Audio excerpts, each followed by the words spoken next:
guys, today I'm going to read a chapter book. The book is called Cowboy Pug, the Dog Who Rode for Glory. It's written by Laura James, illustrated by Eglantine Selimans. That was a hard name for me to pronounce. Cowboy Pug.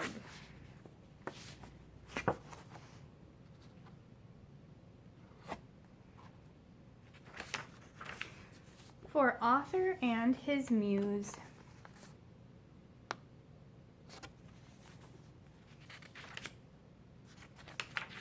Chapter 1.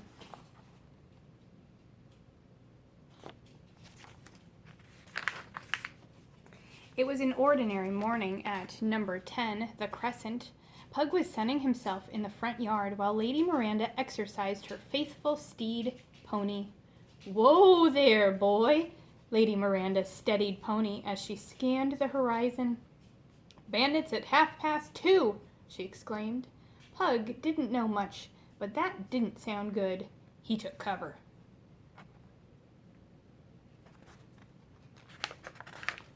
Pony pawed the ground and shook his mane. The bandits were still a way off, due west of the rosebed, but neither horse nor rider was in the mood for hanging around. Lady Miranda shortened her reins and scooped up her trusty sidekick. Pony was alert and ready. On her command, they charged. Yee-haw! They galloped toward the bandits. She and Pony were a terrifying sight, but the terrain was rocky, and in an unfortunate moment, Pony lost his footing. Arg! Horse, rider, and passenger came crashing to the earth. Oof! Wendy, Footman Will, and Footman Liam came rushing out of the house. Pug padded over to Lady Miranda, concern showing on his wrinkled face. "Is everything all right, my lady?" asked Wendy, Lady Miranda's housekeeper. "Wendy, look at Pony," Lady Miranda replied in anguish. "I think he's gone." "Lame," Pug agreed. It didn't look good.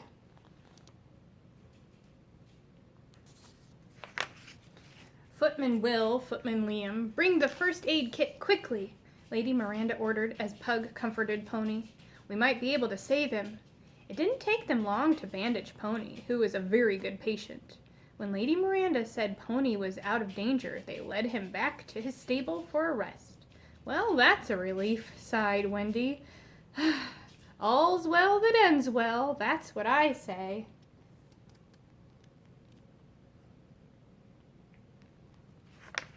"But this isn't the end," Lady Miranda protested. "This is only the beginning. What if the bandits come back to kidnap Pug?" This was not something that Pug had thought of. "I need a new horse, and I need one now," Lady Miranda declared, sliding her hand across the brim of her hat.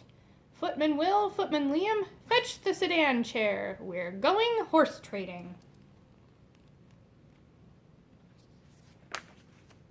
Chapter 2. In no time, they were cantering through the busy streets. Inside the sedan chair, the bumpy ride made Pug's cowboy hat slip down over his eyes, so he decided it was a good opportunity for a much-needed nap. Lady Miranda wouldn't have noticed but for the quiet snore that escaped him.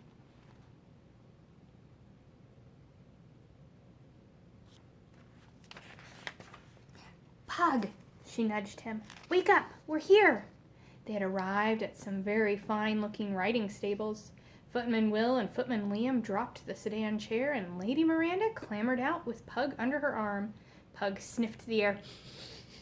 It certainly didn't smell like Pony's stable did.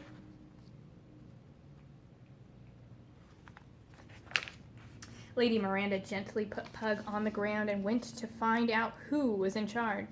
Pug waited patiently and was happily daydreaming about jam tarts when a shadow came over him. "It's getting cloudy," he thought. "Perhaps it'll rain and we can go home."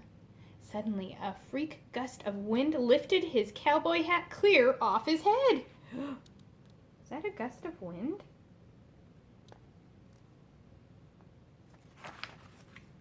Pug turned around, in surprise only to see the biggest horse he had ever seen standing over him. What's more, the horse was eating his hat. Whoa! Pug took a step back and landed bottom first in a bucket.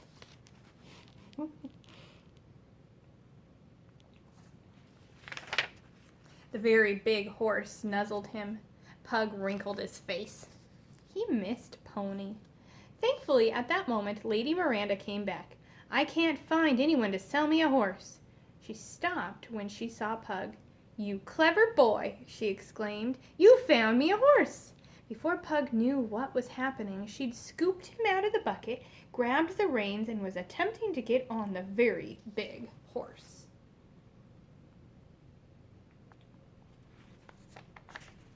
Finally, she gave in. Give me a leg up, Footman Will, she ordered. Are you sure, my lady? He asked, looking at Pug's expression. Oh, Pug'll be fine, won't you, Pug? Pug wasn't at all sure he would be. Lady Miranda gave him a reassuring pat. You'll soon earn your spurs, she told him.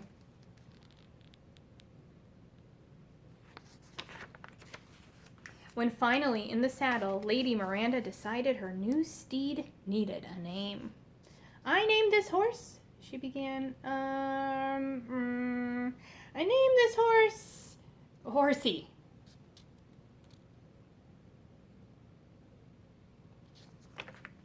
Excellent choice, my lady, said Footman Liam as he picked the pug's hat off the ground and put it firmly on Pug's head. There, Pug, you look just like a cowboy, Lady Miranda encouraged him.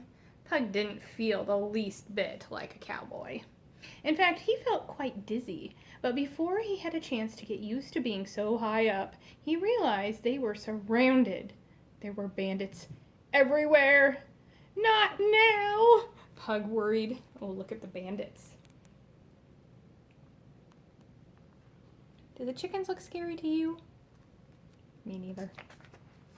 Bandits at 3:15, yelled Lady Miranda. Giddy up, Horsey! She flapped her legs wildly against Horsey's sides, and he broke into a trot.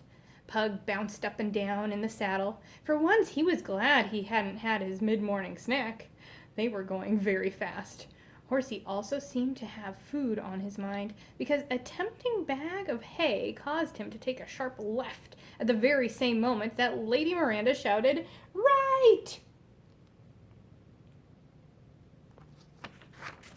During the confusion that followed, Pug noticed a real-life cowboy leaning against a nearby fence. Woof! Lady Miranda looked over to what had caught Pug's attention. Howdy, said the cowboy. The name's Yuck. The cowboy spat out a piece of straw that had been hanging from his mouth.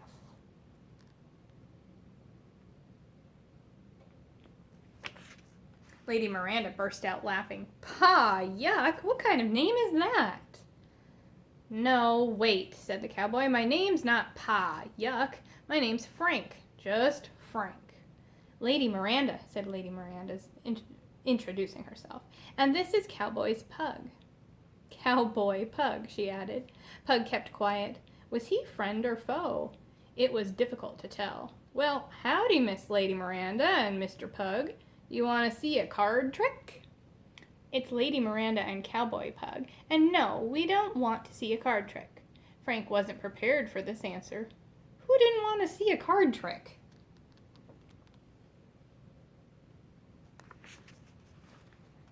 Go on, he insisted. Pick a card, any card.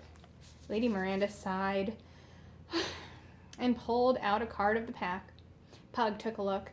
Don't tell me, said Frank. It's the King of Diamonds. No, it's not, said Lady Miranda. Ace of Spades. No. Jack of Clubs. No. 4 of Diamonds. Nope. Frank scratched his head in bewilderment, and Horsey grabbed another mouthful of hay as it tumbled past. Okay, something else maybe.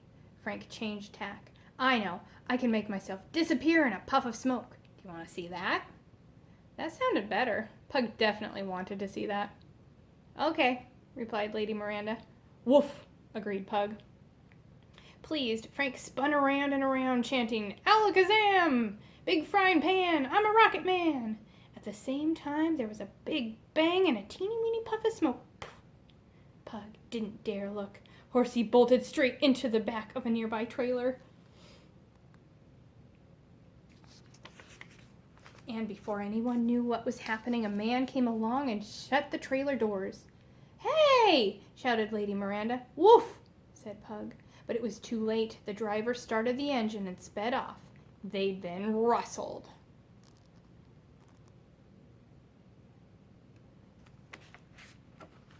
Okay, that's it for today. I'll keep reading next time. See you. Bye.